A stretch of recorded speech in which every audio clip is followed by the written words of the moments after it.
Apa saja sih materi yang akan kita bahas pada presentasi kali ini? Yang akan kita bahas pada presentasi kali ini yaitu yang pertama, peralatan jaringan yang digunakan untuk mengakses internet. Kemudian yang kedua, macam-macam modem dan cara kerjanya. Yang ketiga, teknologi koneksi internet. Dan yang keempat, media transmisi koneksi internet.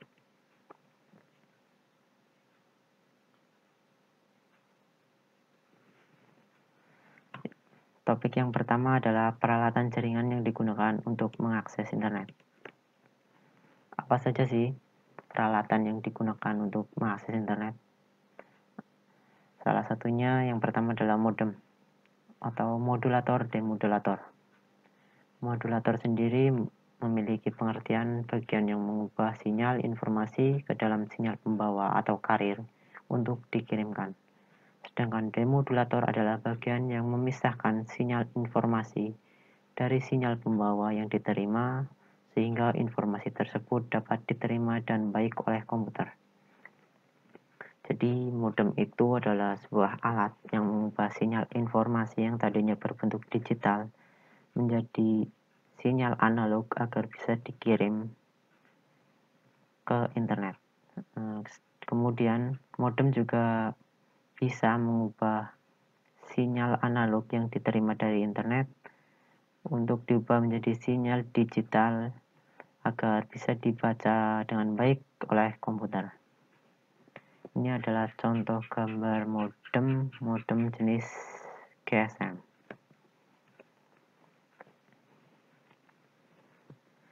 Alat yang kedua adalah router.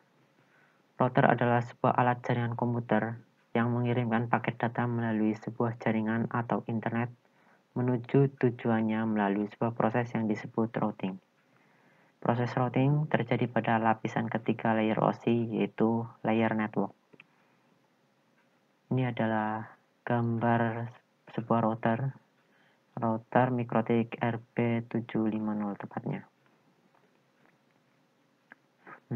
Fungsi router sendiri adalah sebagai penghubung antara dua atau lebih jaringan untuk meneruskan data dari satu jaringan ke jaringan lain. Maksudnya gimana sih? Nah, ini dia contohnya. Di sini saya punya 3 jaringan, 1, 2, 3. Ketiga jaringan ini mempunyai network ID yang berbeda, sehingga pada seharusnya 3 jaringan ini tidak bisa saling terkoneksi dan tidak bisa saling bertukar data. Namun dengan adanya router yang menghubungkan ketiga jaringan itu yang tadinya tidak bisa terkoneksi, ketika sudah ada router dan sudah disetting untuk melakukan routing, ketiga jaringan ini bisa terkoneksi dan saling bertukar data. Jadi proses routing itu terjadi pada router ini. Selanjutnya macam-macam router. Yang pertama adalah static router. Sebuah router yang memiliki table routing static yang diset secara manual oleh para administrator jaringan. Jadi static router itu adalah sebuah router yang dia sudah punya table routing yang sudah diset secara manual oleh si administrator jaringan. Kemudian dynamic router adalah sebuah router yang memiliki table routing dinamis atau berubah-ubah dengan mendengarkan lalu lintas jaringan dan juga dengan saling berhubung dengan router lainnya.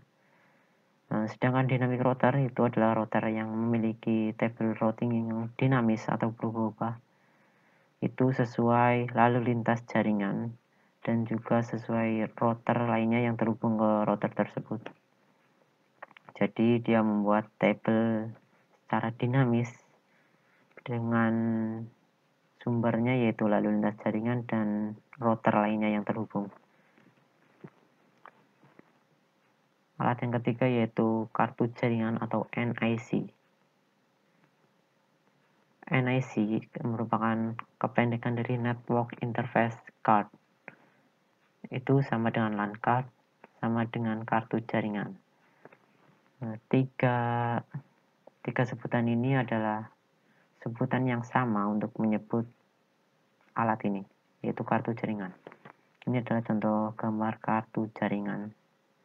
Ini biasanya terdapat di back panel PC atau bagian belakang PC. Ini adalah port untuk menghubungkan ke LAN melalui kabel UTP.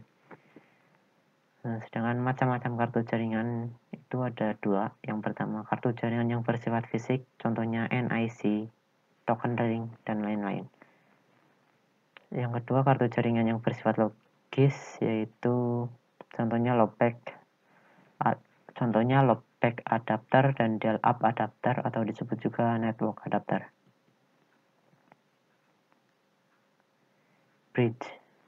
Yang keempat adalah bridge. Bridge adalah sebuah komponen jaringan yang digunakan untuk memperluas jaringan atau untuk membuat segmen jaringan.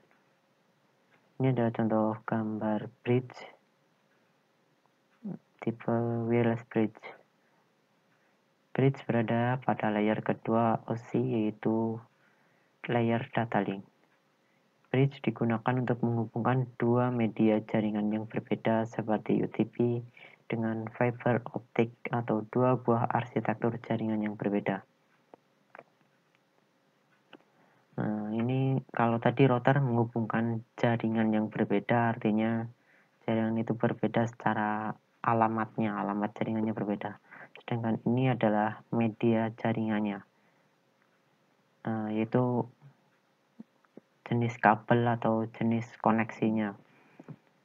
Misal di sini contohnya adalah jaringan yang memiliki media jaringan kabel UTP dengan jaringan yang memiliki media fiber optik.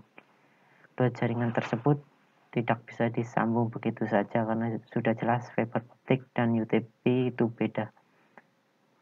Maka karena itu dibutuhkan alat yang disebut dengan bridge untuk menghubungkan dua media jaringan tersebut, yaitu kabel UTP dan fiber optik. Kemudian yang kedua yaitu macam-macam modem dan cara kerjanya. Macam-macam modem, yang pertama yaitu modem analog, yang kedua modem DSL, yang ketiga modem kabel, yang keempat modem CDMA, yang kelima modem GSM, dan yang keenam ini sedikit tambahan yaitu modem berdasarkan pemasangannya nanti dibagi ke modem internal dan modem eksternal. Yang pertama modem analog.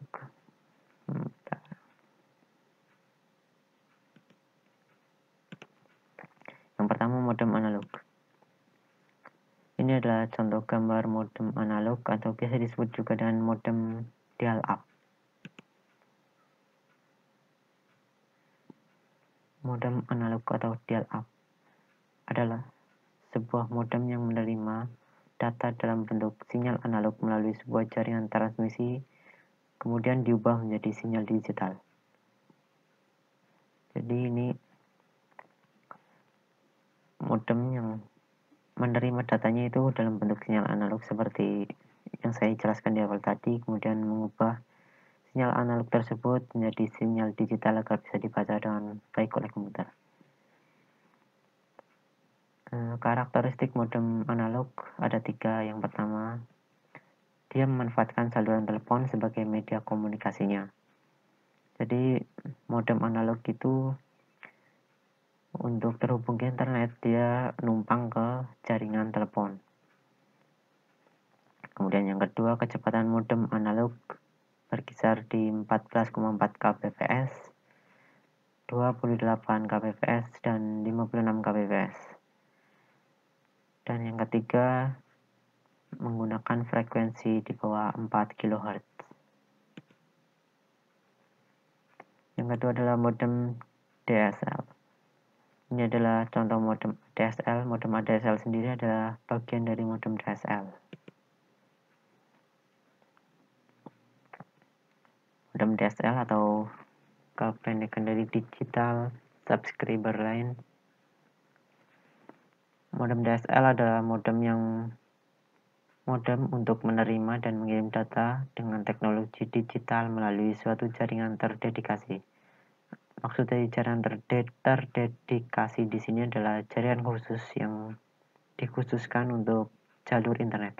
Kalau tadi di modem analog, jalur internetnya berbarengan atau sama dengan jalur telepon atau jalur jaringan telepon.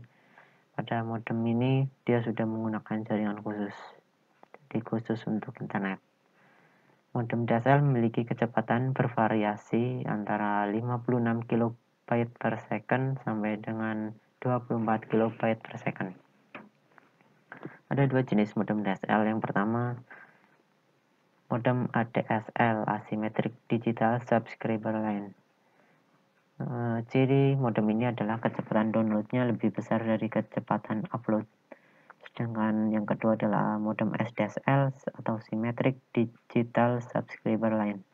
Kecepatan downloadnya sama dengan kecepatan upload. Yang ketiga adalah modem kabel. Ini adalah gambar modem kabel. Ini port line, ini port untuk kabel dari internetnya. Kemudian ini untuk menyebarkan saluran internet tersebut.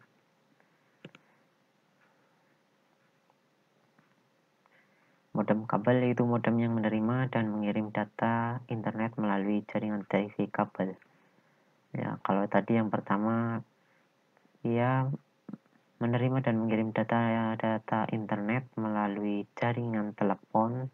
Sekarang modem kabel mengirim dan menerima data internet melalui jaringan TV kabel. Jadi kalau yang tadi numpang di jaringan telepon, sekarang numpang di jaringan TV kabel.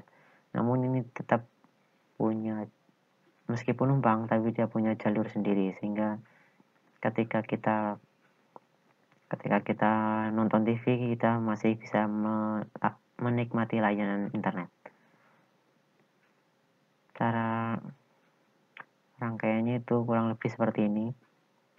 Ini adalah modem kabel, ini access point, dan yang ini workstation atau komputer atau device lainnya untuk terhubung ke internet nanti. Ini ada kabel yang dari internet, kabel dari jaringan internet. Kemudian ini adalah kabel LAN untuk dihubungkan ke access point, untuk nanti access point untuk menyebarkan jaringan internet tersebut ke workstation seperti gambar ini. Yang keempat adalah modem CDMA.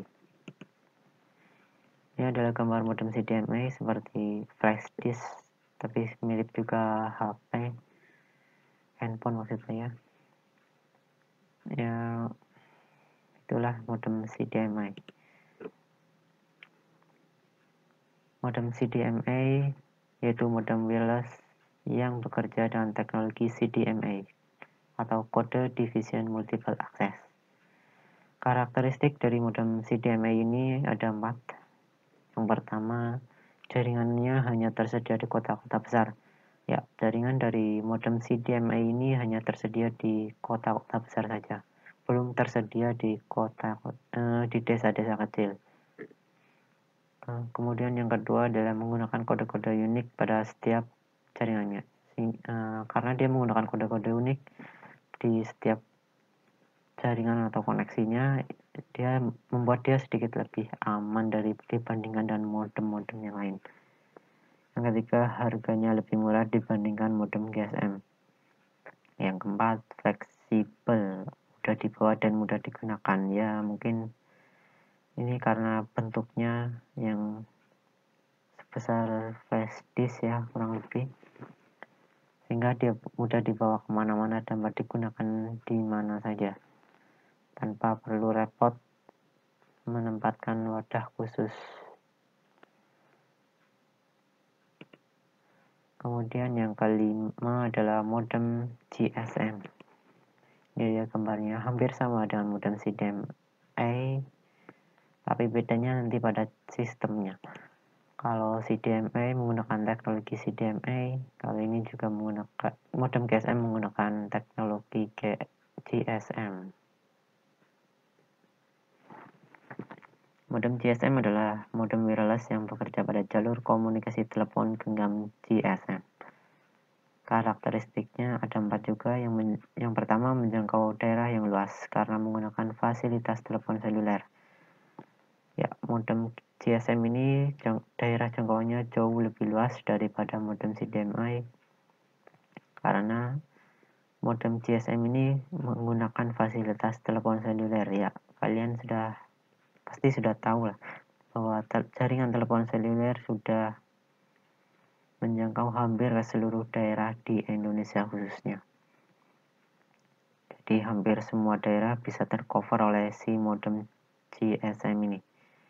Kemudian yang kedua, menggunakan fasilitas telepon seluler. Ya, tadi bahwa dia itu numpang di jaringan telepon seluler. Jadi dia punya dua fasilitas. Yang pertama itu untuk jaringan telepon, yang kedua jaringan internet.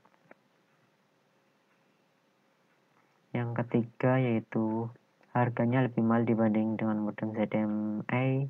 Yang keempat, fleksibel, mudah dibawa dan mudah digunakan. Dan yang keenam, ini dia tambahannya, yaitu modem berdasarkan pemasangannya. Ada dua jenis modem. Yang pertama yaitu modem internal dan modem eksternal. Ini adalah contoh modem eksternal. Ini adalah contoh modem internal. Sedangkan eksternalnya adalah ini dia. Ini adalah contoh modem eksternal yang lainnya itu.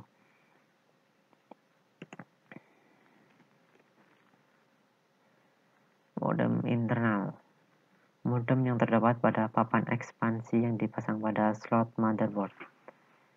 Karakteristiknya harganya lebih murah, panas. Modem berpengaruh ke komponen komputer lainnya. Ya, karena modem ini berada di dalam PC sehingga ketika modem itu panas, itu akan memberikan efek panas juga ke komponen lainnya. Dan yang ketiga, modem ini menggunakan daya dari PSU, jadi tidak memerlukan adapter tambahan lagi. Kemudian yang B, modem eksternal. Modem yang dipasang di luar komputer biasanya ditancapkan pada slot USB atau kabelan. Karakteristiknya lebih mudah dibawa kemana-mana, memakan tempat khusus meski bentuknya kecil, dan kecepatannya dapat melemah atau menurun jika cuaca di sekitarnya tidak mendukung. Kemudian cara kerja modem.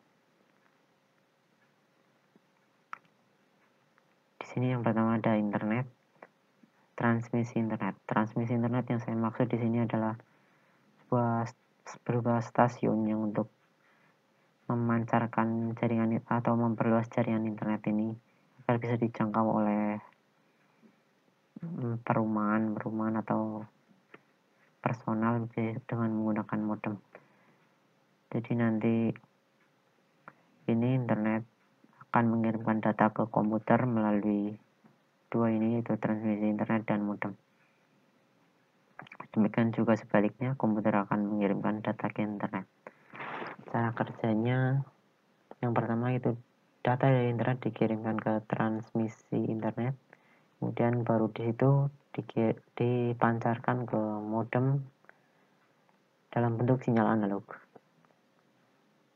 Kemudian modem menerima sinyal tersebut dan terjadilah proses demodulasi, yaitu modem mengambil data dari sinyal pembawa atau yang dalam bentuk sinyal analog tadi, lalu si modem mengubahnya menjadi sinyal digital agar bisa dibaca oleh komputer.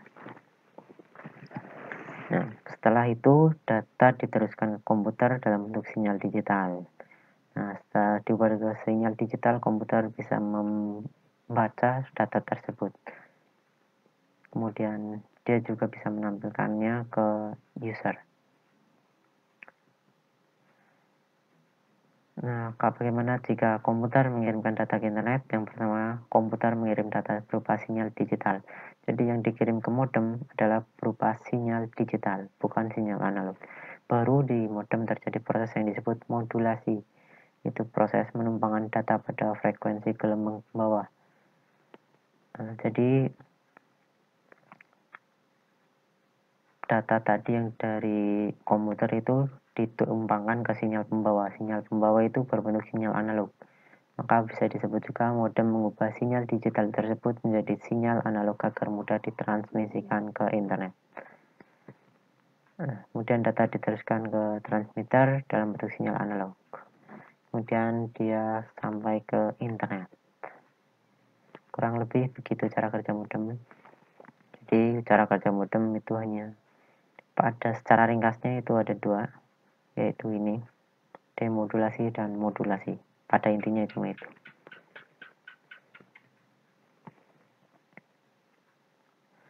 Kemudian teknologi koneksi internet.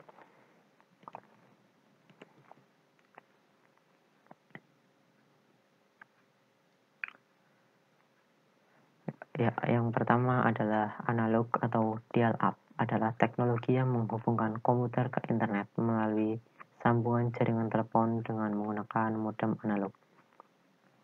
Nah, ini jadi teknologinya itu dia numpang ke sambungan jaringan telepon. Nah, yang modem yang digunakan adalah modem analog tadi yang pertama atau modem dial-up. Karakteristik dari teknologi analog atau dial-up ini, dia menggunakan jaringan telepon sebagai medianya. Jadi dia itu numpang ke jaringan telepon menggunakan modem analog atau dial-up. Internet tidak bisa digunakan bersamaan dengan telepon ya, karena ini jalurnya belum jalur khusus seperti yang DSL tadi. Ini masih jadi satu dengan jaringan telepon. Kemudian kecepatannya maksimal hanya 56 kbps.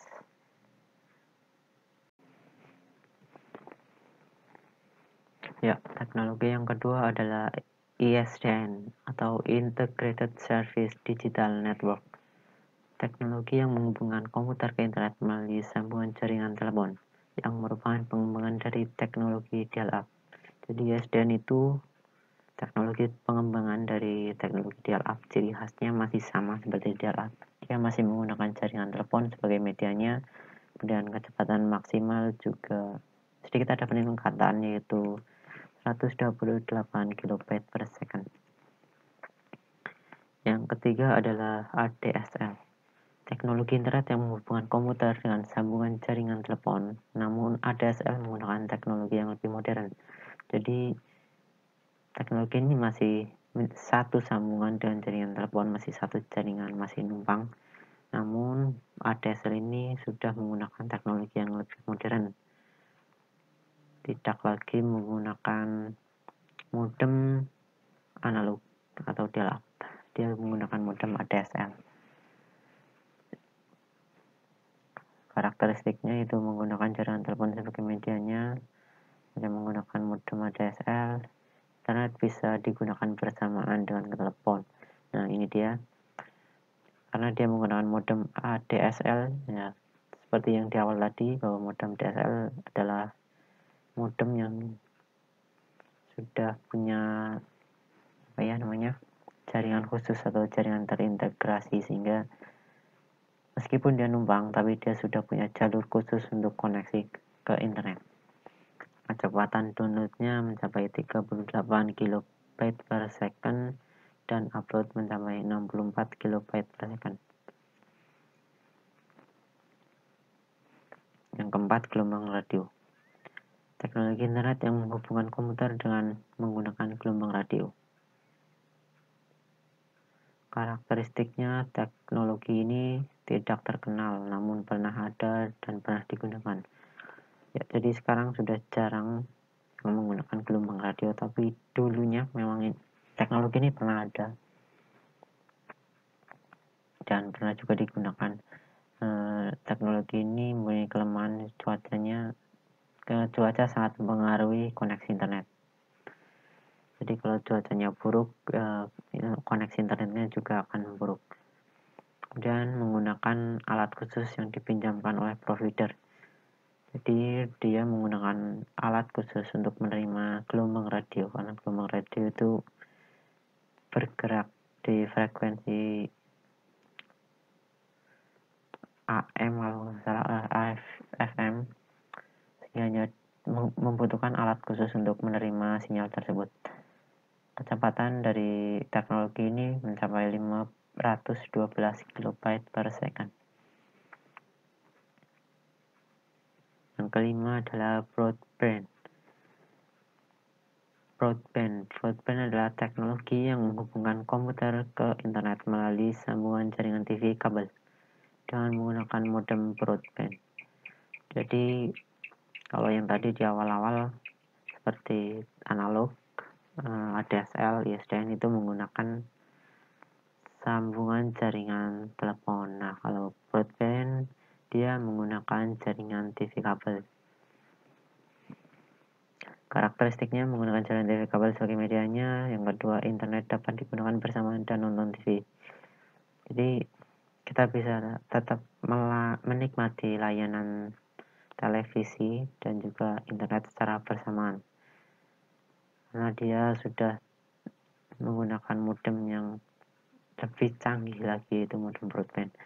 Kecepatannya bervariasi mulai 128 KB per second bahkan sampai 100 MB per second, tergantung pada penyedia layanannya.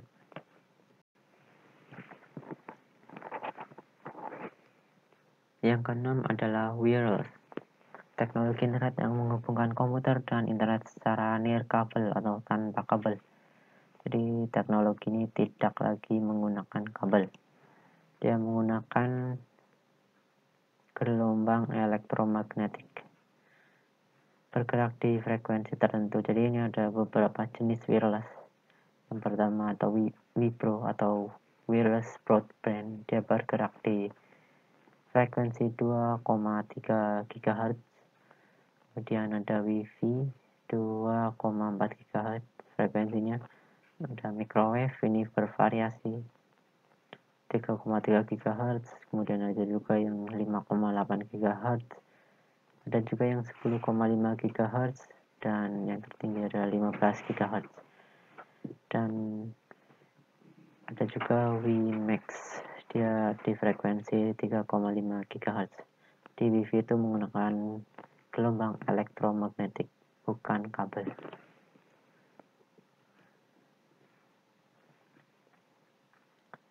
Satelit VSAT. Teknologi internet yang menghubungkan komputer dengan memanfaatkan pancaran satelit sebagai media transmisi. Jadi ini hampir sama dan wireless, cuma ini jangkauannya lebih jauh dari wireless dan dia juga menggunakan satelit sehingga biayanya juga lebih mahal daripada wireless. Karakteristiknya membutuhkan parabola khusus untuk menangkap sinyal satelit dan kecepatan di Indonesia bisa mencapai 2 MB per second.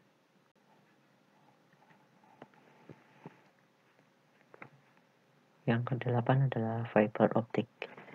Fiber optic, teknologi internet yang menghubungkan komputer dengan menggunakan media transmisi berupa fiber optic. Fiber optic merupakan kabel yang kecepatannya setara dengan kecepatan cahaya. Karakteristik dari fiber optic yaitu kecepatannya bisa mencapai 100 GB per second. Ya, bisa dilihat dari kecepatannya saja setara dengan kecepatan cahaya. Jadi pantas lah kalau kecepatannya mencapai 100 GB per second. Kemudian yang kedua, kestabilan lebih terjaga dan keamanannya juga lebih baik. Ya, materi selanjutnya adalah media transmisi koneksi internet.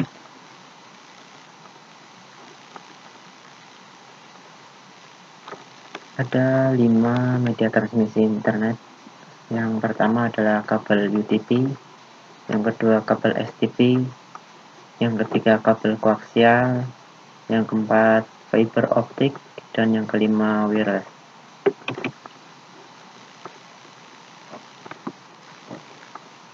Kabel UTP atau Unshielded Twisted Pair. Karakteristik dari kabel UTP ada 5. Yang pertama terdiri dari 4 pasang kabel twisted pair. Ini dia, terdiri dari 1, 2, 3, 4 pasang kabel Setiap pair atau dawai kawat tembaga dilapisi insulator yang memiliki warna-warna unik. Jadi setiap kabel ini itu dilapisi dengan insulator yang memiliki warna-warna unik. Intinya itu digunakan untuk instalasi kabel ini. Kemudian hambatannya 150 ohm, panjang maksimal kabel 100 meter, dan konektornya menggunakan RJ45.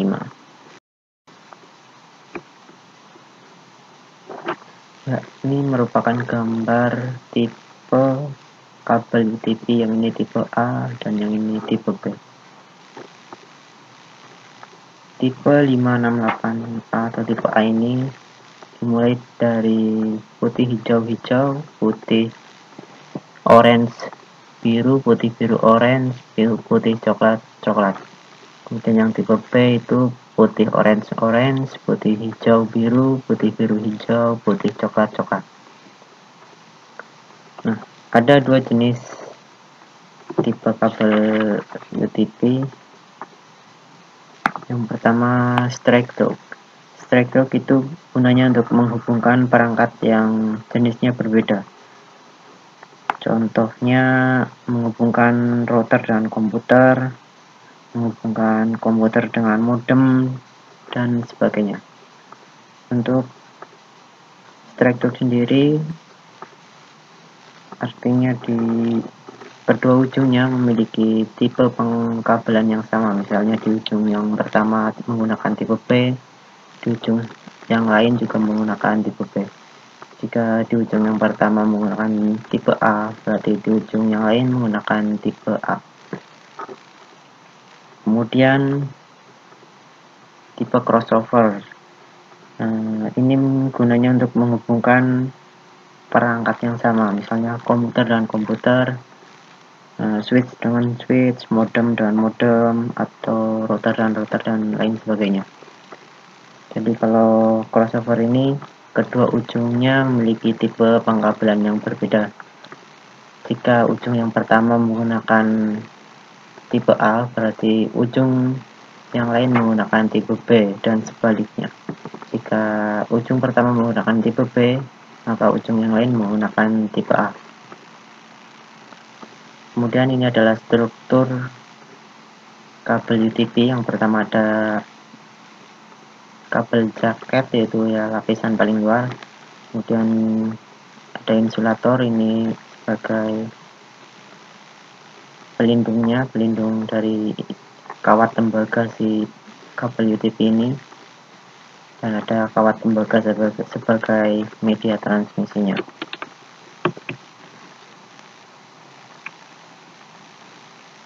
Kelebihan dan kelemahan kabel UTP. Kelebihan kabel UTP yang pertama, biayanya relatif lebih murah. Kemudian pemeliharanya dan instalasinya lebih mudah. Apabila ada kerusakan tidak mengganggu jaringan. Dan yang keempat, fleksibel. Kekurangannya rentan terhadap efek gelombang elektromagnetik, transmisi data lambat, jangkauannya terbatas, yaitu hanya 100 meter, tidak ada perlindungan khusus terhadap kondisi fisik. Yang kedua adalah kabel STP atau Shielded Twisted Pair. Karakteristik dari kabel STP, yang pertama terdiri dari 4 pasang kabel twisted pair. Tiap-tiap pair atau dawai kawat tembaga dilapisi insulator yang memiliki warna-warna unik. Hambatannya 150 ohm, panjang maksimal kabel 100 meter, kecepatannya mencapai 100 Mbps, konektornya menggunakan RJ11. Hampir sama dengan kabel UTP, hanya bedanya pada konektornya, yaitu dia menggunakan RJ11. Dan ini dia perbedaan selanjutnya ada di struktur kabelnya. Ini dia menggunakan pelindung jenis aluminium foil. Gunanya ini untuk melindungi kabel dari gelombang elektromagnetik. Kelebihan dan kekurangan kabel STP. Kelebihannya yang pertama, lebih tahan terhadap interferensi gelombang elektromagnetik. Terdapat perlindungan dan antisipasi kerusakan kabel, kemampuan menghantar data cukup baik. Kekurangannya, harga kabel lebih mahal dari kabel UTP, kemudian jangkauannya masih terbatas, yaitu hanya 100 meter, tidak dapat dipakai untuk jarak jauh kecuali dengan repeater, dan instalasi kabelnya sedikit lebih rumit daripada UTP. Yang ketiga adalah kabel koaksial. Karakteristik kabel koaksial ini yang pertama digunakan pada topologi bus. Jadi kabel koaksial ini digunakannya itu pada topologi bus, jadi lebih sering digunakan saat kita menggunakan topologi bus. Kemudian panjang maksimal 500 meter, ini sedikit lebih panjang daripada kabel UTP maupun STP. Kemudian kecepatan transmisi data maksimal 100 MB per second. Ini dia struktur kabel koaksial. Di bagian luar ada kabel jaket seperti biasa untuk melindungi kabel itu dari gangguan fisik. Kemudian aluminium braided, kemudian banded aluminium foil, gitu ya. Kemudian dielectric, kemudian center konduktor. Kelebihan dan kekurangan kabel koaksial. Kelebihan kabel koaksial yang pertama, kemampuan mentransmisikan data lebih baik daripada kabel UTP ataupun STP. Yang kedua, biayanya lebih murah. Yang ketiga, mampu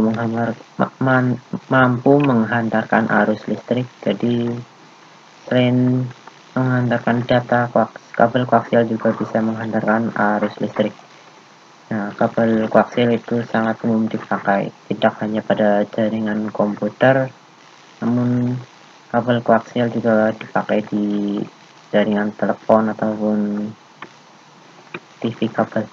Kekurangannya, lebar frekuensinya terbatas, mudah terkena gelombang elektromagnetik, rentan terhadap perubahan variasi temperatur.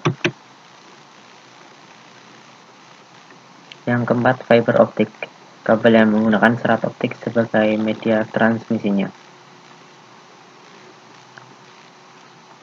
Ada dua jenis kabel fiber optik. Yang pertama adalah single node. Jadi single node itu laju datanya tinggi, jarak pengirimannya jauh, masa pakainya sebentar, dan spesifikasi suhu substansial. Nah, biayanya lebih mahal daripada yang multinode. Kemudian yang kedua multinode, yaitu laju data rendah, jarak pengiriman pendek, masa pakainya lama, spesifikasi suhu minor, biayanya lebih murah. Ini dia struktur fiber optik. Di bagian luar ada outer jacket, kemudian ada string member, di dalamnya lagi ada coating, kemudian cladding, dan intinya core.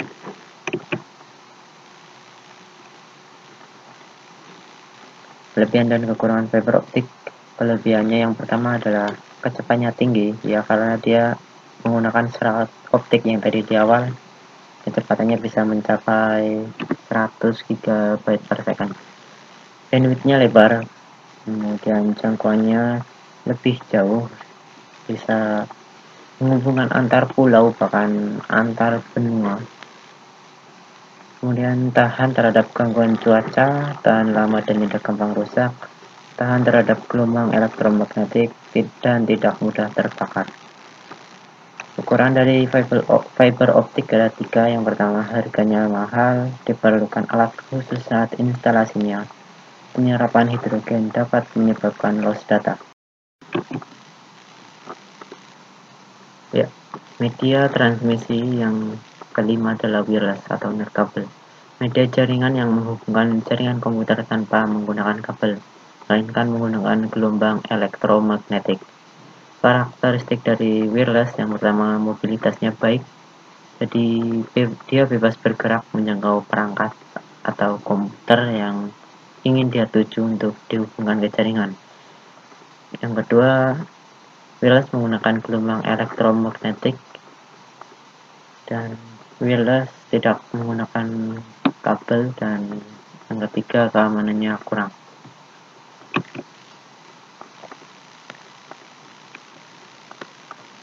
Kelebihan dan kekurangan wireless atau nirkabel. Kelebihan wireless yang pertama, tidak memerlukan kabel, kemudian biayanya lebih murah, dan yang ketiga jaringannya mudah dikembangkan.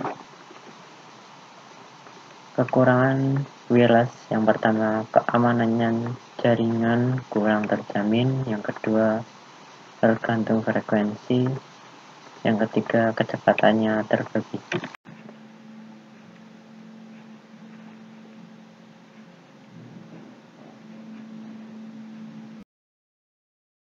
Ya, cukup sekian presentasi dari saya. Saya mohon maaf apabila ada kesalahan dari presentasi ini, baik yang disengaja maupun yang tidak disengaja. Semoga presentasi ini bisa menjadi manfaat bagi kita semua. Akhiran, wassalamualaikum warahmatullahi wabarakatuh.